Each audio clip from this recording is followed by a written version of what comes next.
Gingerbread is a big part of the holidays, and I'm going to make some individual baby cakes that you can serve as a very pretty dessert. I'm going to start off with 1 2/3 cup of all-purpose flour, and I have a teaspoon of salt in here also. Very easy recipe to put together. It's just dump it all in. And I have 1 1/4 teaspoons of baking soda. I have 2 teaspoons of ginger. You need a lot of ginger to get that ginger flavor. A teaspoon of ground cinnamon, 1/2 teaspoon of nutmeg, and here's an interesting addition, 1/4 teaspoon of 5-spice powder. Now, if you are somebody who does a lot of stir fry or oriental cooking, 5-spice will be familiar to you. If not, it's a blend of 5 different spices that is just very, very fragrant. Not expensive to buy, so don't worry about it. Now, I've got those in there. Just give it a little whisk around. And I'm going to add a 1/2 cup of sugar and whisk that around. I'm just getting this started before we put it on the mixer. Okay. Now, 1 egg. Again, I'm just dumping everything in. 1/2 cup of vegetable oil. And then we need a 1/2 cup of molasses. And if you put the oil in first and then put the molasses in afterwards, it's so much easier to get the molasses out. As you can see, it's coming out really easy. And if you hadn't had the oil in there, half that molasses would probably still be in this cup. All right, let's get this on the mixer. My oven's on for 350 degrees. Because you can see how fast this recipe is going. And the last addition to this, after I get this all mixed up, is 1/2 cup of boiling water. And I'm going to just slowly add that in as I blend up this mixture. Now, let's talk about what we're going to bake them in.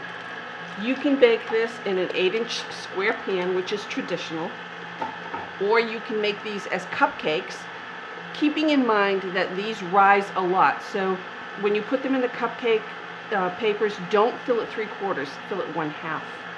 These will rise a lot, but we're not going to use either of those today. We're going to use these disposable paper cups. These are, professionals have used these for years. They're very easy to find online nowadays. They come in every size of baking pan you can imagine. They come in small rounds like this, bigger rounds like this. They come in squares. They come in loaf pans. You can buy them in tubes. If you buy these in a specialty store and they sell you 12 of them, you're going to pay a lot of money. So you'd be better off buying them online. Buy them in bulk. They don't go bad. And you don't have to grease these. Just put them on a pan and you're all set to go. Now, that's about done. So take this off, get our mixer out of here, scrape that down a bit. And as I said, these rise a lot. So I'm going to just fill these waxy cups with batter only half full.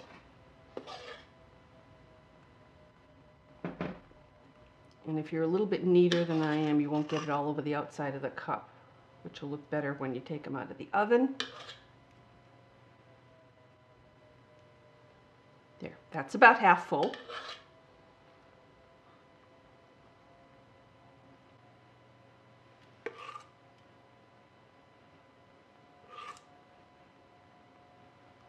All right, as you can see, I got 6 cakes out of this. If you make these in an 8-inch square pan, you're going to get 1 8-inch cake. If you put these in cupcake papers, you're going to get 12 cupcakes. So now I'm going to put them in my 350-degree oven for approximately 30 to 35 minutes until a toothpick inserted comes out clean. So we'll be back in about 30-35 minutes.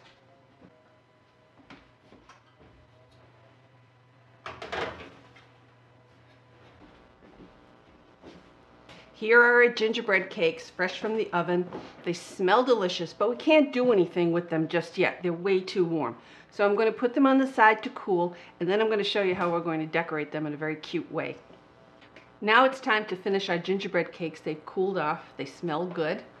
We're going to make a topping with an 8-ounce package of cream cheese that's been softened to room temperature.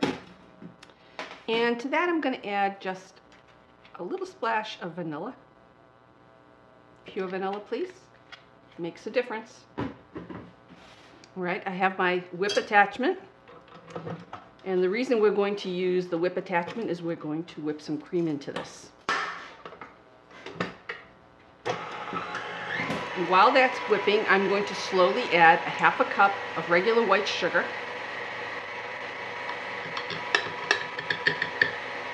I want that to really combine before I add my cream. In my measuring cup here, I have 1 3/4 cups of heavy whipping cream.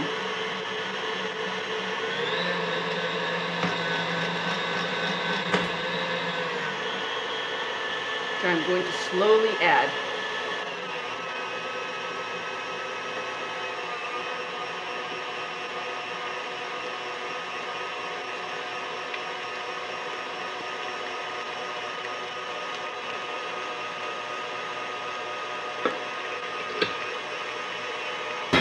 And now we'll continue whipping it until it becomes like whipped cream.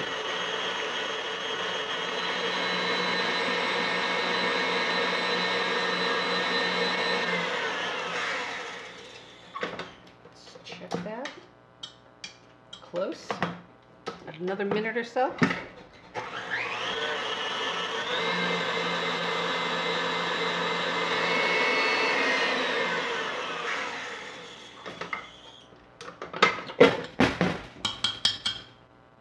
There's our consistency of whipped cream.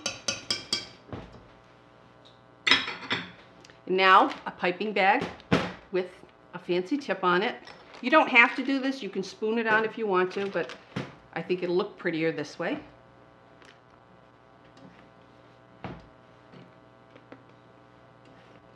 Putting it in a glass acts as my extra hands.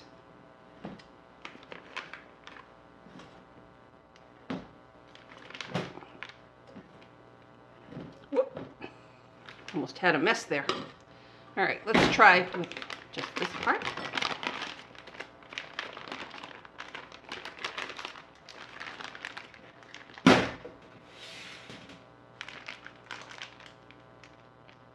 Just pipe on some nice cream here.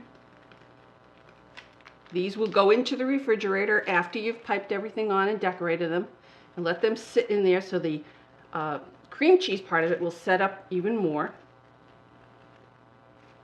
Okay, and now, hold on, had to wipe my hands of all that stuff. Now I have some little gingerbread men that I made last week, and I froze them because I knew I was going to be making these. And we put one of those in each one.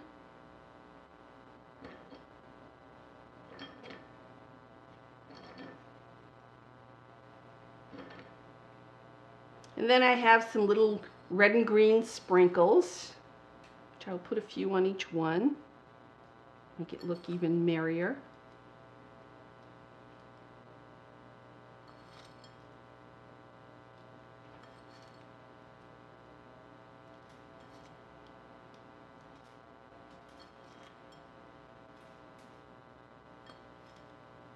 And there you go, a really nice little individual dessert for your guests for the holidays.